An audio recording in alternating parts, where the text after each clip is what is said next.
झापाको कन्काई नगरपालिकाले 40 जना युवालाई सिपमूलक तालिम प्रदान गरेको छ। नगरले प्रधानमन्त्री स्वरोजगार कार्यक्रम अन्तर्गत उनीहरूलाई 50 दिने तालिम दिएको हो।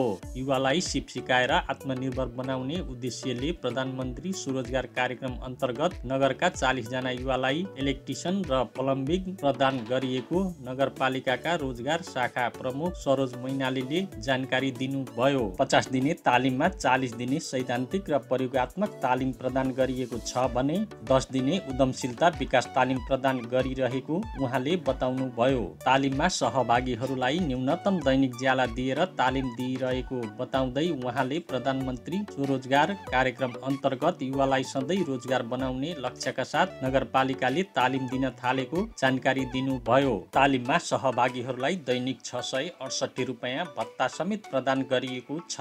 तालिममा सहभागी भएको आधारमा दैनिक भत्ता प्रदान गरिने छ भने त भत्ताबाट उनीहरूले आवश्यक सामग्री खरिद गर्न सहयोग पुग्ने मैनालीले बताउनु भयो। इलेक्ट्रिसियन तालिमका प्रशिक्षक दिपेन्द्र मैनालीले सीटीई भीटीए ए लेभल तहको तालिम प्रदान गरिएको बताउनु भयो। उहाँले बिल्डिङ इलेक्ट्रिसियन र फेन बनाउन सक्ने गरी तालिम दिएको बताउनु भयो। तालिममा सहभागीहरू काम गर्न सक्ने भएको उहाँको भनाइ छ।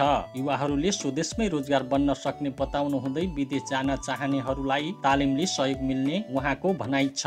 तालिममा सहभागी कन्काई 8 का अग्नि दाहालले बेरोजगार भएर दिन बिताउँदै आएको बताउनु हुँदै तालिमले स्वरोजगार बन्न मद्दत मिल्ने विश्वास व्यक्त गर्नुभयो। अर्का कन्काई 8 लक्ष्मीपुरका सुमन सावा लिम्बुले युवालाई चाहिने खालको तालिम प्रदान गरिएको बताउनु भयो। त्यस्तै कन्काई 4 का केदारनाथ दाहालले तालिम उपलब्धिमूलक भएको प्रतिक्रिया दिनुहुँदै नगरले अझ उपल्लो तहको तालिम दिनुपर्ने उहाँको भनाइ छ। कन्काईका 9वटै वाडाका 2-2 जना युवालाई छनौट गरेर स्वदेशमै गरी खाने बनाउन प्लम्बर र इलेक्ट्रिसियन तालिम दिएको कन्काई नगरपालिकाका नगर प्रमुख राजेन्द्र कुमार पोखरेलले बताउनु भयो। कन्काई नगरपालिकाको 8,50,000 रुपैयाँको लगानीमा पाथिभरा प्रोफेसनल एजुकेसन प्रणालीको प्राविधिक सहयोगमा तालिम सञ्चालन गरिएको हो। नमस्ते, म सरोज मैनाली, म कन्काई नगरपालिकाको रोजगार संयोजक।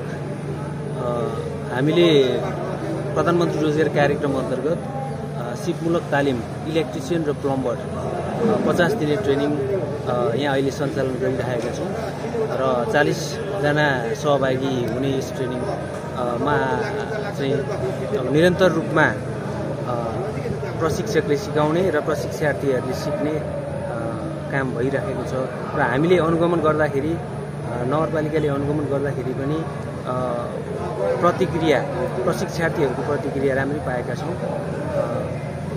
अब यो विगतका समयहरूमा चाहिँ प्रधानमन्त्री रोजगार कार्यक्रमको ज्यालामा आधारित कार्यक्रमहरू थियो भने यो चोटि चाहिँ यो सिपमूलक तालिम सुरु भएको छ र यसलाई चाहिँ अहिलेसम्म हामीले सफलतापूर्वक नै सञ्चालन गर्दै गइरहेका छौँ र यसको प्रतिक्रिया हामीले अहिलेसम्म सकारात्मक नै पाएका छौँ।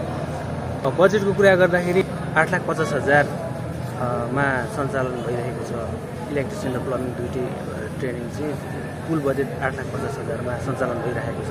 टुल्सहरू चाहिँ अब प्रशिक्षार्थीहरूले अन्तिममा त्यसरी टुल्स नै चाहिँ उहाँहरूले पाउनुहुन्न, तर यसमा दैनिक ज्याला उहाँहरूले 668 रुपैयाँ दैनिक ज्याला उहाँहरूले पाउनुहुन्छ।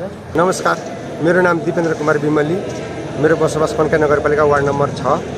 हाल अहिले म बिल्डिङ इलेक्ट्रिसियन कन्काई नगरपालिका स्वरोजगार कार्यक्रम अन्तर्गतको बिल्डिङ इलेक्ट्रिसियनको ट्रेनरको रूपमा काम कार्यरत छु। हामीले कार्यक्रम गरेको अहिले यो जम्मा 40 दिन भयो आज, र हाम्रो अब यो इलेक्ट्रिसियनको चाहिँ हामी आज समापन गर्दैछौँ 40 दिनमा। योभन्दा अब बाँकी रहेका अरू 10 दिन, 3 दिन लाइफ स्किल प्लस 7 दिन बिजनेस स्किल गरेर 50 दिनको कार्यक्रम हो यो। त्यो कार्यक्रम अन्तर्गत मैले बिल्डिङ इलेक्ट्रिसियनमा 20 जना जम्मा हामीहरूलाई भनेको थियो, भरे वार्डबाट अलिकति थप भएर 22 जनाको कार्यक्रम भयो। 22 जना प्रशिक्षार्थीहरू हुनुहुन्छ। उहाँहरू सबैजना लगनशील र मेहनतका साथ यो ट्रेनिङमा उपस्थिति हुनुभयो। मैले पनि आफूले सिकेको सिप र ज्ञानलाई उहाँहरू समक्ष भरपूर रूपले प्रस्तुत गरेको छु। अब यो प्रस्तुति कस्तो हुन्छ भन्ने कुरा उहाँहरूले नै देखाउने हो। भोलि फिल्डमा गएर बजारमा उहाँहरू बिक्नुभयो भने म पनि सक्षम भएँ भन्ने कुरा मैले विश्वास गरेको छु। नमस्ते, मेरो नाम अग्नि दाहाल, कन्काई 8 लक्ष्मीपुरबाट। यो चाहिँ प्रधानमन्त्री स्वरोजगार मार्फत कन्काई नगरपालिकाको आर्थिक सहयोगमा भएको यो विद्युतीय ट्रेनिङमा चाहिँ खुसी लागेको छ। हामी पनि बेरोजगार थियौँ, यो सिकेर धेरै सिकेर अब हामीले चाहिँ भोलि यसो केही नभई त्यतिकै हिँडिन्थ्यो। अब यति सिकेकाले त हामीले केही गरी खाने एउटा आधार पनि भएको छ र हामीले लगभग 42 दिन होला हामीले सिकेर अहिलेसम्म 42 दिनमा धेरै जान्ने भयो। नमस्कार, मेरो नाम सुमन सावा लिम्बू। मेरो ठेगाना चाहिँ कन्कै 8 लक्ष्मीपुर। हाल चाहिँ हामी यो भवनमा हामी यो प्रधानमन्त्री स्वरोजगार कार्यक्रम अन्तर्गत यो हाम्रो प्लम्बिङ तालिम चाहिँ हामीले लिइरहेको छौँ र आज हाम्रो प्लम्बिङको अन्तिम दिन पुगिसकेको छ र हामीले यो प्लम्बिङमा विभिन्न तालिमहरू यो के अरे प्लम्बिङ र इलेक्ट्रिसियन दुईवटा तालिम गराउँदैछ। त्यसमध्ये चाहिँ म चाहिँ प्लम्बिङको हो र हाम्रो अब तालिम भइरहेको छ। अब हाम्रो सकिन आँट्यो। त्यस पछाडि अब हाम्रो साथीहरू पनि भित्र छन्। आज चाहिँ अब यो हाम्रो विशेष कार्यक्रम हो। यो कार्यक्रम एकदम जीवन उपयोगी